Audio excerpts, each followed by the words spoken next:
The Pittsburgh Cultural Trust got the new year off to a wicked start with Wicked, the Broadway blockbuster that played for 4 weeks to sell out crowds on its 4th visit to the Benedum Center.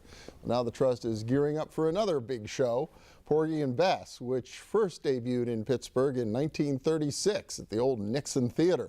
The performing arts rival sports as a big business around here, with each selling about 3 million tickets a year. Kevin McMahon is back with us to talk about what's ahead in 2014. He's president and CEO of the Pittsburgh Cultural Trust. Welcome. Good to see you again. Good morning, Bill. Yeah, I was really intrigued, and obviously Porgy and Bess is a big thing coming up that we want to talk about, but when I ran into you recently, you were talking about Wicked, and what a surprisingly big show it turned out to be. It really was, and I must admit, I was surprised along with everyone else at the Cultural Trust. Wicked has always been a great show. It still is a great show. It's still performing in Broadway. It's still one of the most popular shows in New York. But this was the 4th time the Cultural Trust brought Wicked to Pittsburgh, and for 4 weeks no less. And yet, even with that, we sold the show out. 98%, almost 100,000 tickets were sold for this engagement. 100,000 people came downtown to downtown Pittsburgh to see this. And I mean, it's been here 4 times. The show's been around for 10 years. I mean, when you commit to 4 weeks, you're making a pretty big bet, It's right? it's a big bet financially. It's a big bet for the Benedums, for our Benedum Center. And when the Cultural Trust makes these decisions, these are very much about what do we think the market will bear. And of course, adding to that, we've had this wonderful winter here in Pittsburgh for the last several weeks or month. So during that entire run, that horrible weather that we've all been experiencing, deep, cold snow, everything. even some of the restaurants had kind of closed down.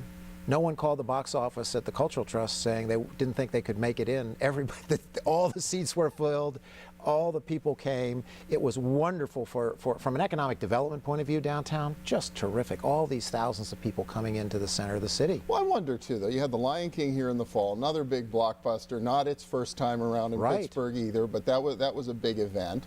Then Wicked, you know, Porgy and Bess on the way. At some point, is it just the same folks coming to every one of these shows? Well, actually, that's a great point. And one of the things that I'm especially proud of is that when we bring, especially the big blockbusters, whether it's the Radio City Rockettes Christmas Spectacular, or a Wicked, or of course you mentioned Lion King this fall, we find that about 50% of the people that buy tickets for those big blockbuster shows are first-time ticket buyers to not just a PNC Broadway series, but any ticket in the Cultural District. They've never come into the Cultural District before.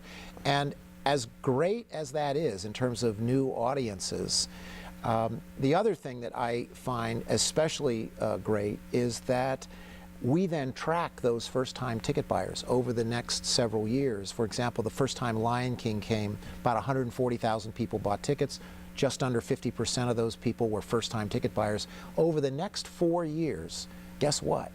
About 45% of those first-time ticket buyers came back and bought tickets. Wow. Now, it sounds like common sense that once you discover the great Pittsburgh Cultural District, you'd come back. But it really is about creating bigger markets. And for all of the arts organizations, these are not people who simply bought tickets to another PNC Broadway series show. They did, but they also bought tickets to the Pittsburgh Symphony and to the ballet and the Pittsburgh CLO and the Public Theater and the opera and a lot of other things that we offer in downtown Pittsburgh. Well, and so I would take it these newcomers to the theater, some of them are from the region who you're introducing for the first time. I'd have to believe, too, some of them are coming from outside and traveling in for this. They are indeed, Bill. That's the other thing that we find, particularly with these large blockbuster shows like a Wicked or a Lion King. Typically, the Cultural District attracts roughly 10 to 15% of its audience from outside the sort of 5 or 6 county area. Okay.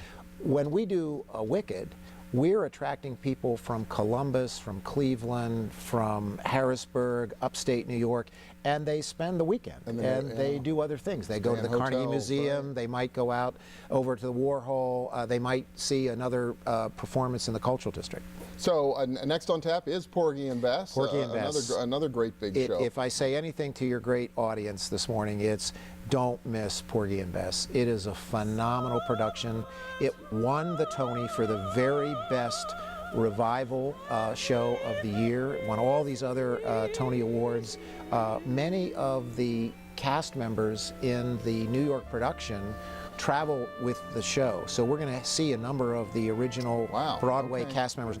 And of course, it's just a wonderful story. It's a great love story. It has all the great songs that people will all remember. So it's a wonderful thing, and it's only here for 1 week next week. All right, so 1 week coming up this week. You bet. You gotta go see Porgy and Bess. Kevin McMahon from the Cultural Trust. Thanks so much. Thank you very much, Bill. Yeah.